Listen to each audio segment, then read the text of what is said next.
नमस्कार, आप देख रहे हैं सवाल आपका और मैं हूं कायनात अंसारी। अन्नदाता अब नेता बनने की तैयारी में है। संघर्ष और आंदोलन का रास्ता अपनाने वाला किसान अब सियासत की डगर पर कदम आगे बढ़ाएगा। भारतीय किसान यूनियन के नेता गुरनाम सिंह चढ़ूनी ने अपनी पार्टी का ऐलान कर दिया है। संयुक्त संघर्ष पार्टी के नाम से उनकी पार्टी होगी, जो पंजाब विधानसभा चुनाव में वोटों की फसल काटने मैदान में उतरेगी। यानी अब किसान नेता चुनावी घमासान में सियासी नेता के तौर पर उतरेंगे।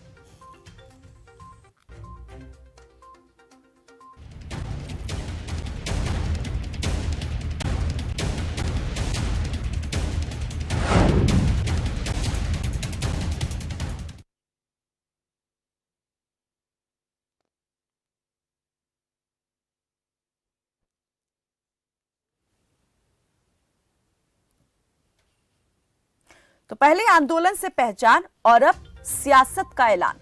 आंदोलन सियासी पार्टियों और नेताओं को जन्म देते हैं। ये बात एक बार फिर सही साबित होने वाली है। किसान आंदोलन की सफलता के बाद अब भारतीय किसान यूनियन के नेता गुरनाम सिंह चढ़ूनी ने पंजाब के चुनावी घमासान में उतरने का ऐलान कर दिया है। चंडीगढ़ में प्रेस कॉन्फ्रेंस के दौरान चढ़ूनी ने संयुक्त संघर्ष पार्टी के नाम से अपनी पार्टी का ऐलान किया और घोषणा की कि अगले साल पंजाब में होने वाले चुनाव में उनकी पार्टी सभी 117 सीटों पर चुनाव लड़ेगी। चढ़ूनी का कहना था कि देश में पार्टियों की कमी नहीं है, लेकिन आज देश में बदलाव की जरूरत है। मौजूदा पार्टियों ने राजनीति को व्यापार बना लिया है। पंजाब में नौजवान परेशान है। पंजाब के अंदर कारोबार और रोजगार नहीं है। हम हर संभव प्रयास करेंगे कि पंजाब में हर व्यक्ति को रोजगार मिले। कृषि में बड़े बदलाव की जरूरत है। खेती की विदेशों में डिमांड हो सकती है। ऐसी खेती की जाएगी जिसकी विदेशों में डिमांड हो। चढ़ूनी ने अफीम की खेती का समर्थन किया और कहा कि अफीम की खेती शुरू करें, इससे पंजाब उन्नति कर सकता है। अफीम नशा नहीं है, कमाई भी है। अब सवाल ये उठता है कि कहीं सियासत में उतरने के इस फैसले से किसान आंदोलन के जरिए कमाई गई एकता, सम्मान और स्वाभिमान को तो कहीं दांव पर नहीं लगा दिया जाएगा। किसानों की आड़ लेकर चुनाव में उतरने का ये फैसला कहीं व्यक्तिगत महत्वाकांक्षाओं को पूरा करने वाला तो नहीं। इस पर बात करेंगे जिम्मेदारों से, इस पर चर्चा भी होगी, सवालों पर भी डालेंगे नजर। लेकिन उससे पहले जानते हैं कि चढ़ूनी ने आखिर क्या कहा पार्टी के ऐलान के वक्त। दूषित हो गई है, उस राजनीति ਨੂੰ ਬਦਲਣ ਦੀ ਲੋੜ ਹੈ। ਅੱਜ अंग्रेज साड़ी पॉलिसी नहीं बना रहे। ਅੱਜ ਸਾਡੇ देश के लीडर, ਸਾਡੇ देश के नीतिकार साड़ी पॉलिसी बना रहे हैं। तो ਸਾਡੇ देश के नीतिकारां ने पूंजीवाद ਨੂੰ बढ़ावा ਦਿੰਦੇ ਹੋਏ पूंजीपतियों के पक्ष ਦੀਆਂ ਨੀਤੀਆਂ ਬਣਾਈਆਂ ਨੇ। आम गरीब बंदे ਦੀ पक्ष की नीति नहीं बनाई। तो इस करके ਅੱਜ ਅਸੀਂ अपनी नवी पार्टी लॉन्च कर रहे हैं, संयुक्त संघर्ष पार्टी के नां तो। ਤੇ ਸਾਡਾ ਮਕਸਦ ਜਿਹੜਾ ਹੋਏਗਾ ਉਹ ਰਾਜਨੀਤੀ ਨੂੰ ਸ਼ੁੱਧ ਕਰਨਾ ਹੈ, ਚੰਗੇ ਲੋਕਾਂ ਨੂੰ ਅੱਗੇ ਲਿਆਉਣਾ ਹੈ, ਮਾੜੇ ਲੋਕਾਂ ਨੂੰ, ਭ੍ਰਸ਼ਟ ਲੋਕਾਂ ਨੂੰ, ਉਹਨਾਂ ਨੂੰ ਜਿਹੜਾ ਦੇਸ਼ ਨੂੰ ਲੁੱਟ ਰਹੇ ਨੇ, ਜਿਹੜੇ ਦੇਸ਼ ਨੂੰ ਦੀ ਪਾਲਿਸੀ ਬੜੇ ਪੂੰਜੀਪਤੀਆਂ ਦੇ ਪੱਖ ਦੇ ਵਿੱਚ ਬਣਾ ਰਹੇ ਨੇ, ਗਰੀਬਾਂ ਨੂੰ ਲੁੱਟਣ ਦੀ ਪਾਲਿਸੀ ਬਣਾ ਰਹੇ ਨੇ, ਉਹਨਾਂ ਲੋਕਾਂ ਨੂੰ ਰਾਜਨੀਤੀ ਤੋਂ ਬਾਹਰ ਕਰਾਂਗੇ। तो अब उन लोगों पर राजनीति के जरिए ही वार किया जाएगा जिन्होंने जो है अभी तक भ्रष्टाचार को बढ़ावा दिया है और सियासत को खराब कर दिया है। बदलाव की, परिवर्तन की जरूरत है। चलिए डाल लेते हैं उन कुछ सवालों पर भी नजर जो आज हमने अपने इस मंच से उठाए हैं। उसके बाद करेंगे जिम्मेदारों से बात।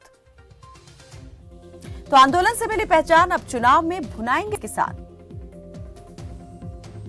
किसान नेताओं की राजनीति में एंट्री, क्या जनता करेगी स्वीकार, जनता को होगी कबूल। किसान नेताओं की सियासी डगर, कितना आसान होगा चुनावी सफर। चुनावी हार जीत क्या किसान आंदोलन से बनी एकता पर डालेगी असर।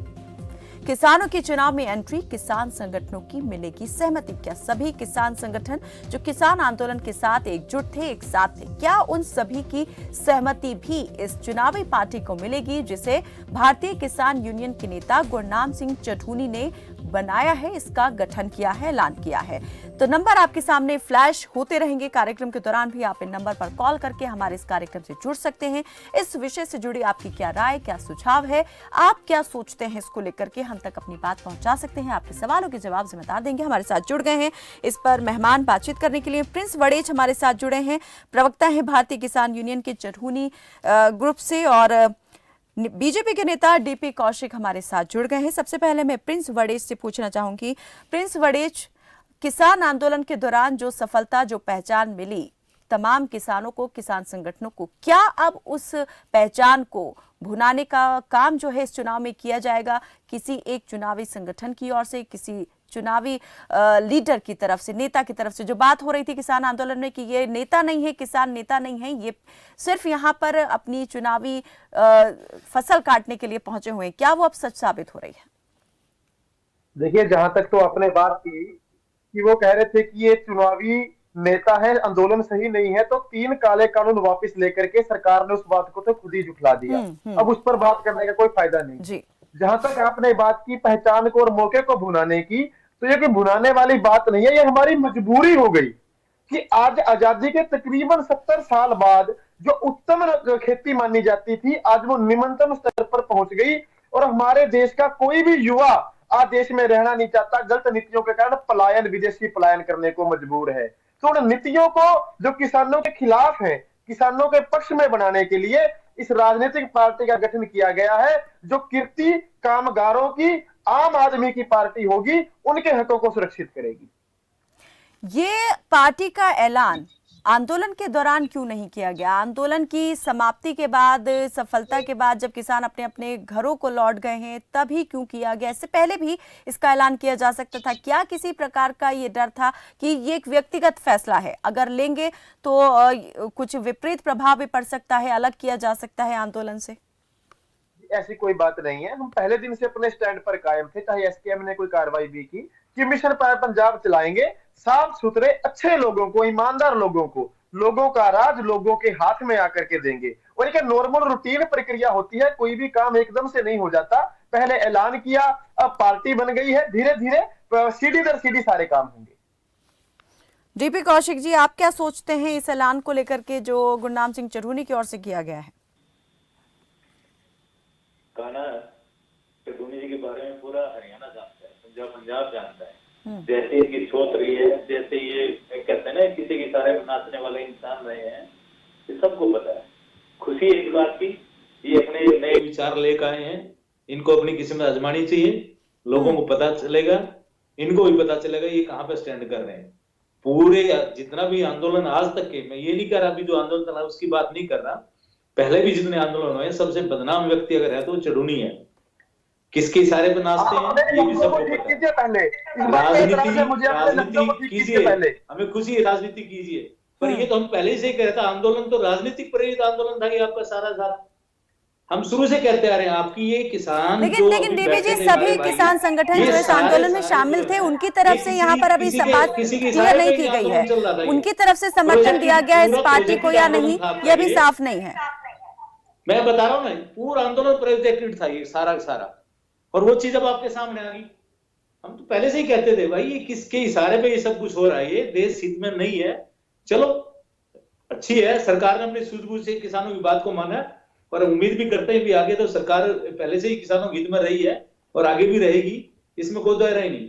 पर ये जो कर रहे हैं अच्छा है, एक और पार्टी। लेकिन डीपी जी, आपको लगता नहीं है कि अब यहाँ पर एक और प्रतिद्वंदी मैदान में उतर गया है, कड़ी और टक्कर होने वाली है, मुकाबला और ज्यादा मुश्किल हो जाएगा?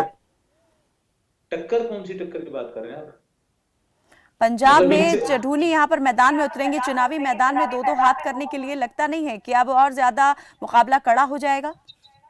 मुझे नहीं लगता कोई फर्क पड़ेगा इनको, ठीक है ना, मुझे तो 1% भी फर्क नहीं पड़ता। अच्छी बात है, पार्टी बनी है, पंजाब को बना कर हम भी उम्मीद करते हैं इनको भी अपनी किस्मत आजमानी चाहिए, ठीक है ना। बाकी जिसको जो फर्क पड़ना है वो मुझे नहीं लगता कि पंजाब के चुनाव पे या हरियाणा के चुनाव पे, कहीं के होने वाले चुनाव पे चढ़ूनी जी अपने व्यक्ति का प्रभाव पड़ेगा, जिनका अपना कोई स्टैंड नहीं है। प्रिंस वड़ेच, पहले संयुक्त किसान मोर्चा था, उसके नेतृत्व में पूरा किसान आंदोलन चला, अब संयुक्त संघर्ष पार्टी बनाई गई है। क्या लगता है ये नेतृत्व जो है क्या उतना मजबूत साबित हो पाएगा कि चुनाव में जो है दूसरे जो सियासी दल हैं उन्हें टक्कर, सीधी टक्कर दी जा सके? बिल्कुल होगा, ये लोगों की ही आवाज है कि पंजाब के अंदर एक ऐसा मॉडल तैयार किया जाए कि जो रिवायती परंपरागत पार्टियां हैं उनके बेहतर अच्छा काम करके दिखाया जाए। और हम अच्छा काम करेंगे तो लोग पलकों पर बिठाएंगे, नहीं करेंगे तो लोग अपने आप सजा दे देंगे। हम तो लोगों के बीच में लोगों को एक ईमानदार अच्छा प्लेटफॉर्म दे रहे हैं। शिरोनी जी ने भी कहा राजनीतिक पार्टियां देश में बहुत हैं, हम तो केवल एक अच्छा विकल्प दे रहे हैं कि आपने उनको आजमा लिया, अब आप इस पार्टी को आजमा करके देखिए, इसमें आइए, अपनी अच्छी नीतियां खुद बनाइए अगर वो नहीं बना रहे तो। नहीं, ठीक है, आपने पार्टी बनाने का ऐलान कर दिया, दूसरी पार्टियों से अपनी पार्टी की तुलना करते हुए अपनी पार्टी को बेहतर भी बना दिया, लेकिन विजन क्या होगा इस पर बात करेंगे आगे। एक दर्शक सोनीपत से जुड़े हैं, अनिल हमारे साथ जुड़े हैं। स्वागत है आपका अनिल, रखें अपनी बात। कायनात जी, मैं वैद अनिल अंकुश सोनीपत से बोल रहा हूँ। जी अनिल अंकुश जी। जी देखिए, जितना भी ये आंदोलन था, चाहे आज ये चडूनी ग्रुप के बैठे हुए हैं या भारतीय जनता पार्टी के बैठे हुए हैं, ये टोटली राजनीतिक आंदोलन था। इसका मकसद अपनी राजनीतिक आकांक्षाएं पूरी करना था। और खास करके आप ये देखिए कि सोनीपत बहादुरगढ़ के जो लोग थे वो किस हिसाब से परेशान हुए हैं, व्यापार ठप हो गए हैं।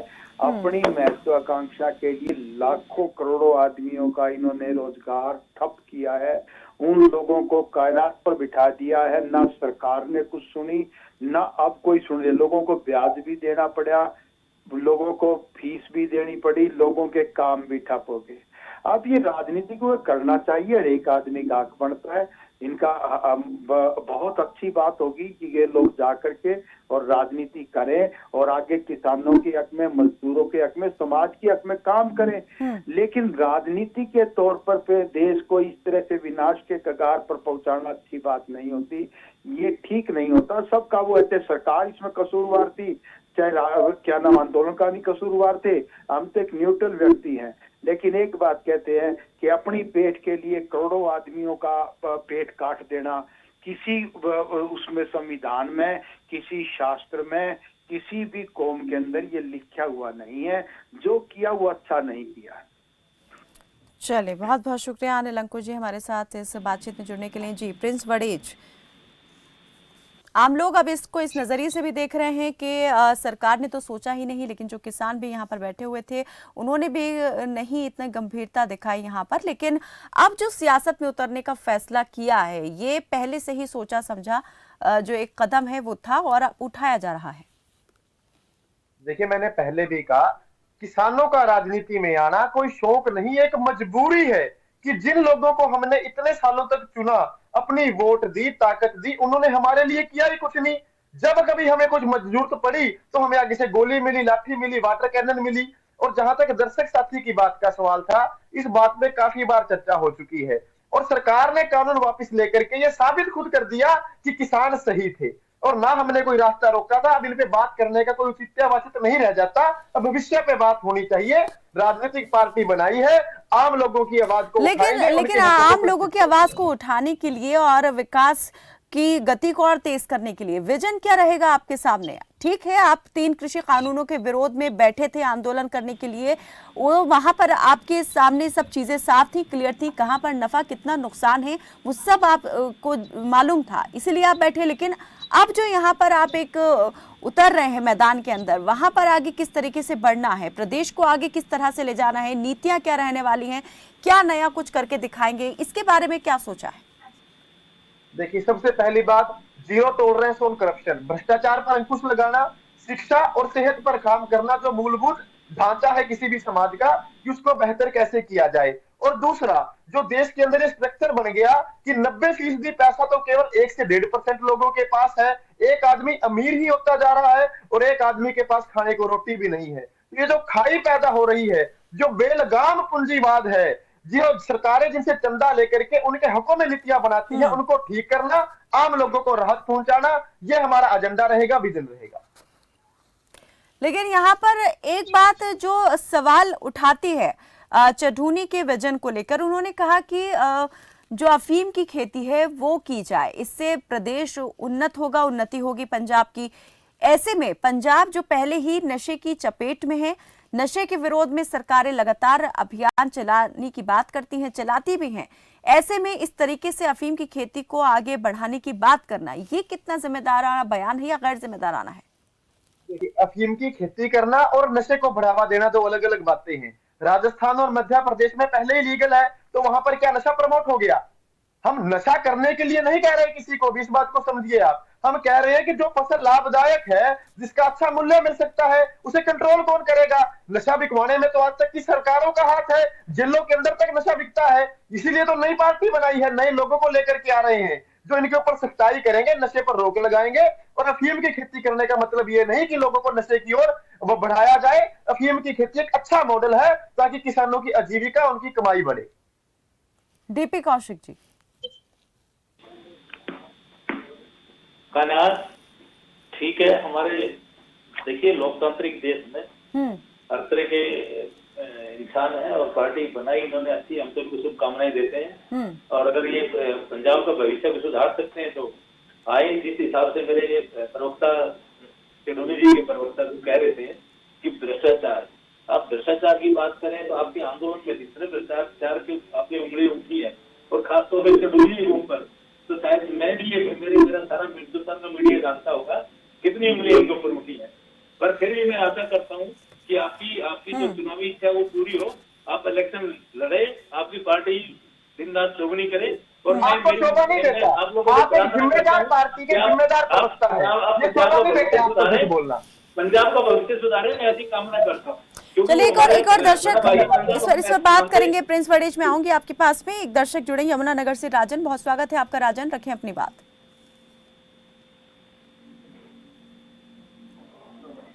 जी राजन जी।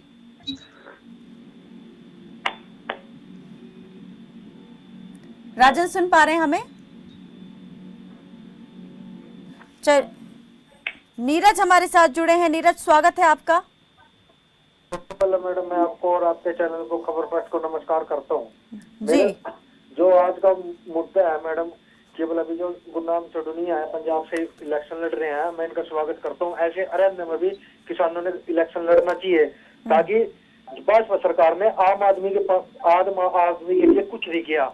मैं एक प्राइवेट कॉलेज में 8,000 रुपए कमाता हूँ, मेरे कोई भी वो बात नहीं सुनी आज तक भाजपा वालों ने। और डीपी कोशिश को भी मैंने कई बार फोन किया, इन्होंने मेरी कोई बात नहीं सुनी। आम आदमी के लिए किसानों ने इलेक्शन लड़ना चाहिए और मैं इसका स्वागत करता हूँ और ये जीतने भी चाहिए किसान। चलिए, बहुत बहुत शुक्रिया नीरज हमारे साथ कार्यक्रम में जुड़ने के लिए। जी प्रिंस वर्डेज, शुभकामनाएं अभी से आपको लोगों की तरफ से मिल रही हैं, लेकिन सवाल यहाँ पर फिर वही उठता है कि क्या ये व्यक्तिगत स्तर पर लिया गया फैसला है कि चुनाव लड़ा जाएगा, या फिर जो सभी किसान संगठन यहाँ पर एक साथ हुए थे, एकजुट हुए थे, उनसे भी इस बारे में कोई बातचीत की गई है? क्योंकि आखिर ये फैसला आया है किसान आंदोलन की सफलता के बाद। क्या यहाँ पर इस फैसले से कोई असर पड़ेगा उस एकता में जो यहाँ पर आंदोलन की सफलता के दौरान दिखाई दी? बिल्कुल, एकता पे कोई फर्क नहीं पड़ेगा। जब भी आंदोलन की बात आएगी तो हमारी जो किसान यूनियन की विंग है, हम उसमें उसी तरह जोर शोर से किसानों की कमेरों की आवाज भी उठाएंगे। जहां तक बात की कि ये व्यक्तिगत फैसला है या नहीं, ये एक सामूहिक फैसला है पूरे एक यूनियन का, पूरी एक जथेबंदी का। और आम लोगों से, पंजाब के जो किसान शमूलियत कर रहे थे, आंदोलन में शामिल थे, उनसे बाकायदा विचार विमर्श किया गया है। और ये उन्हीं की आवाज थी कि पंजाब के अंदर चुनाव है, माहौल बना हुआ है, लोहा गर्म है, आप वहां आकर के एक शेप दीजिए वहां के भविष्य को, एक मॉडल तैयार कीजिए ताकि लोगों तक ये संदेश जाए कि देखिए कितना अच्छा काम पंजाब में हो रहा है। लेकिन क्या पंजाब में किसान जो है पूरी तरीके से बात सुन रहे हैं उन किसान नेताओं की जो आंदोलन स्थल से अब वापसी कर चुके हैं? क्योंकि अभी भी कई जगह पर जो है पंजाब में टोल नाके अभी भी बंद हैं, वहां पर अभी भी किसान धरने पर बैठे हुए हैं। NHI के जो टोल हैं वो अभी पूरी तरह से नहीं खुल पाए। आपने कहा कि वो किसान नेताओं को फॉलो कर रहे हैं या नहीं, तो आपकी बात से ये जाहिर होता है कि टोल इसीलिए नहीं खोले कि हमारी जो कुछ पंजाब की जथेबंदियां थी उनको इस बात पे एतराज था कि जो टोल के रेट 1.5 से 2 गुना बढ़ा दिए गए हैं वो नहीं बढ़ाने चाहिए। उन्होंने ऐलान किया कि हम टोल तब तक नहीं खोलेंगे जब तक सामान्य जो रेट पहले थे वो नहीं कर दिए जाते। किसानों ने टोल नहीं खोला। पूरी तरह से जो किसान है अपने नेतृत्व के साथ है, उनसे खुश है और भविष्य में भी इसी तरह एकता बनाए रखें। नेता जो है वो हरियाणा से हैं, गुरनाम सिंह चढ़ूनी, अब बात कर रहे हैं कि पंजाब के सियासी मैदान में उतरेंगे। क्या इस तरीके से यहाँ पर खुद भी वो चुनाव लड़ने वाले हैं पंजाब से? पहली बात आपने कहा कि वो हरियाणा से है। ये देश एक है और देश का संविधान लोकतंत्र कहता है कि देश के अंदर रहने का वाला नागरिक जिसका यहाँ पे वोटर कार्ड में एनरोलमेंट है वो देश के किसी भी कोने से चुनाव लड़ सकता है। पहली बात तो और जहां तक चरूनी साहब का चुनाव लड़ने की बात है, हम क्लियर कर रहे हैं, वो पंजाब से चुनाव नहीं लड़ेंगे। मिशन पंजाब का मतलब है केवल अच्छे लोगों को आगे लेकर के आना, प्रेरित करके 117 अच्छे लोगों को आगे लेकर के आएंगे, लोगों को उनको चुनने के लिए प्रोत्साहित करेंगे और वहां का राज, वहां का मॉडल बदलेंगे। चलिए, कुछ दर्शक जुड़ गए हैं। मध्य प्रदेश से करीम खान हमारे साथ जुड़े हैं और राजन यमुनानगर से जुड़े हैं। बहुत स्वागत है आपका करीम खान जी, रखें अपनी बात। जी कायनात जी नमस्कार। जी नमस्ते। मैं कहना चाह रहा हूँ, चुनाव लड़ना सबका अधिकार है और चुनाव लड़ना चाहिए। सवाल ये उठता है कि नेताओं में भ्रष्टाचार इतना फैल चुका है कि कम से कम किसानों को चुनाव में आना चाहिए। नेता भूल चुके हैं कि किसान के भरोसे ये नेतागिरी कर रहे हैं। शहरों में इनका कोई वर्चस्व नहीं है, शहरों में इनका कोई वर्चस्व नहीं है। शहर का आदमी समझदार है, वो जिसको वोट देना है उसको देता है, लेकिन ये किसानों को बरगला के बेवकूफ बना के कैसे भी उनका वोट अपने हाथ में करते हैं और राजनीति करते हैं। किसानों को राजनीति में आना चाहिए और पार्लियामेंट में कम से कम किसान का एक नेता पहुंचना चाहिए। चुनाव लड़ना सबका अधिकार है, किसी को कोई रोक नहीं सकता और किसानों ने अपनी ताकत बता दी है। चलिए, बहुत बहुत शुक्रिया करीम खान जी जुड़ने के लिए। यमुनानगर से राजन जुड़े हैं, स्वागत है आपका राजन, रखें अपनी बात। नमस्कार जी कायनात जी। जी नमस्ते। मैडम ऐसा है, राजनीति में आना किसानों की अच्छी बात है, अच्छी पहल है। लोकतंत्र में सबको हक है इलेक्शन लड़ने का, और हरियाणा में, पंजाब में या और भी देश के कई राज्यों में वंशवाद की राजनीति होती आई है। यदि किसान अपनी पार्टी बनाकर इलेक्शन लड़ना चाहते हैं तो इसमें क्या आपत्ति है, और किसान ही किसान की समस्या को समझेगा। और ये मैं इनको ऑल दी बेस्ट कहता हूँ, ये इनकी बहुत अच्छी पहल है। लगता है आपको जनता स्वीकार करेगी एक किसान को नेता के रूप में भी? बिल्कुल मैडम। सर हरियाणा में छोटू राम जी किसानों के इतने बड़े नेता थे, आज तक उनको याद किया जाता है। बिल्कुल, उद्योगपति इलेक्शन राजनीति में आ सकता है तो किसान क्यों नहीं। चलिए, बहुत बहुत शुक्रिया राजन हमारे साथ जुड़ने के लिए। जी डीपी कौशिक जी, पक्ष लगातार आप देख रहे हैं कि दिखाई दे रहा है कि मजबूत हो चुका है किसानों का, और अगर आप राजनीति में भी उतरने का मन बना लिया है तो यहाँ भी फतह जो है वो यहाँ पर दिखाई दे रही है किसानों के लिए। 117 सीटों पर चुनावी मैदान में उतरने का ऐलान किया है चढ़ूनी ने। बहुत अच्छी बात है ना, बताया ना, लोकतांत्रिक देश है इसमें सब चुनाव लड़ने का अधिकार है, पार्टी बनाने का अधिकार है। चढ़ूनी ने पार्टी बनाई, हमको शुभकामनाएं देते हैं। लड़े, पूरे देश में लड़े, और जहाँ तक जितना अगर वो किसानों को भला कर सकते हैं तो करना चाहिए उनको, ठीक है ना।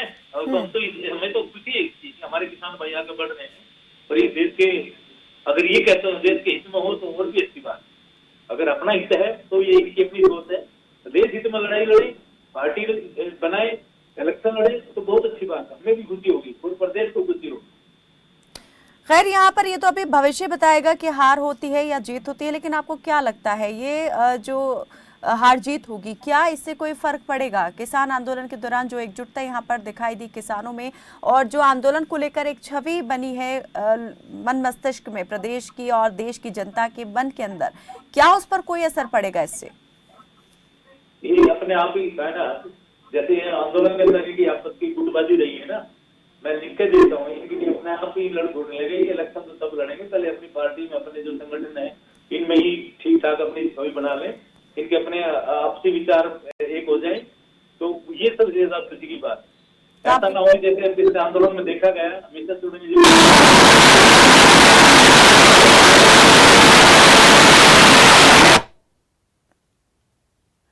प्रिंस वड़ेच, यहाँ पर डीपी कौशिक कह रहे हैं कि विचारों का टकराव जो है वो होता हुआ नजर आ सकता है, और होगा वो।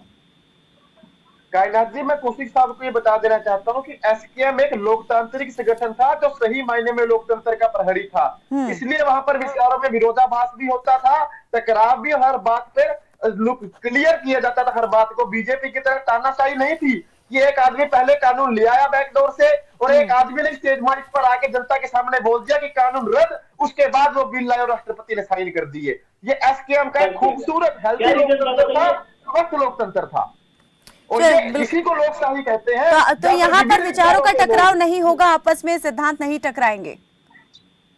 सिद्धांतों की कहीं टकराया ही नहीं। बताइए विचारधारा का कहां से टकराव हुआ? विचारधारा बिल्कुल एक थी, सरकार के खिलाफ कानूनों को वापस करवाने के लिए। तरीके भी हो सकते हैं। चलिए एक दर्शक हमारे साथ जुड़े हुए हैं, बिल्कुल बिल्कुल एक दर्शक जुड़े हैं और उनको लेते हैं। समाप्त करने का भी वक्त हो चला है कार्यक्रम को। सोनीपत से परवीन जुड़े हैं हमारे साथ, बहुत स्वागत है आपका परवीन, रखें अपनी बात। हाँ जी नमस्कार जी। जी नमस्ते। आप जिस व्यक्ति से बात कर रहे हैं उसने आपकी, चलिए लगता है हमारा संपर्क जो है वो टूट गया है प्रवीण जी से। जी अंतिम एक प्रतिक्रिया मैं जल्दी से यहाँ पर लेना चाहूंगी कि इस चुनावी मैदान में किसान उतरेंगे तो क्या उसी तरीके से कामयाबी जो है वो मिलेगी जिस तरीके से आंदोलन के दौरान मिली? प्रिंस बड़ेच। बिल्कुल मिलेगी, इसमें कोई दो राय नहीं है। आने वाले पंजाब चुनाव में संयुक्त संघर्ष पार्टी बहुमत से सत्ता प्राप्त करेगी और एक मॉडल तैयार करेगी जिसे पूरा देश देखेगा कि वाकई कोई पार्टी होती है। राजनीतिक दल इस तरह के होने चाहिए ताकि आम लोगों के हित सुरक्षित हो सके। डीपी कौशिक। कर्नाटक भविष्य में भी पार्टी की कामनाएं करते हैं, पार्टी बनाएंगे, चुनाव लड़े, किसानों को भला करें, पंजाब के नौजवानों को भला करें, ऐसी कामनाएं ऐसी दुआएं करते हैं और आगे इनकी पार्टी खुले फले, यही कह सकते हैं हम लोग। किसान है हमारे भाई हैं, इनकी भी इच्छा पूरी होनी। लेकिन दूसरी राजनीतिक पार्टियों से तो वो छीन रहे हैं ना, वो उनके कहने का एक जो रहता है अधिकार कि हम किसान हितैषी, हम किसानों के लिए योजनाएं लेकर आते हैं। कोई किसी का कुछ नहीं जीतता। जो चटर्जी जी की बातें हैं वो सब लोगों के सामने आएंगी। ये हम पहले कह रहे थे प्रेरित आंदोलन है, अभी नीचे नीचे पोल खुलती आएगी इनकी, देखना किन लोगों ने इनके साथ क्या किया था, किसके साथ गठबंधन में नहीं, सब बातें अपना उजागर कर देंगे। चलिए बहुत बहुत शुक्रिया आप दोनों मेहमानों का हमारे साथ इस बातचीत में जुड़ने के लिए। तो भारत में यूं तो कई सियासी दल हैं और चुनावी मौसम में तो कई और नए दल सक्रिय हो जाते हैं। खुद को राजनीति में स्थापित करने की लड़ाई पूरी शिद्दत से लड़ी जाती है, लेकिन भारतीय किसान यूनियन के नेता गुरनाम सिंह चढ़ूनी ने जिस सियासी लड़ाई में उतरने का ऐलान किया है उसका मकसद क्या वाकई सियासत में बदलाव लाना है या व्यक्तिगत रूप से खुद को राजनीतिक पटल पर स्थापित करना है? फिलहाल के लिए मेरे साथ बस इतना ही। आप देखते रहें खबर फास्ट। नमस्कार।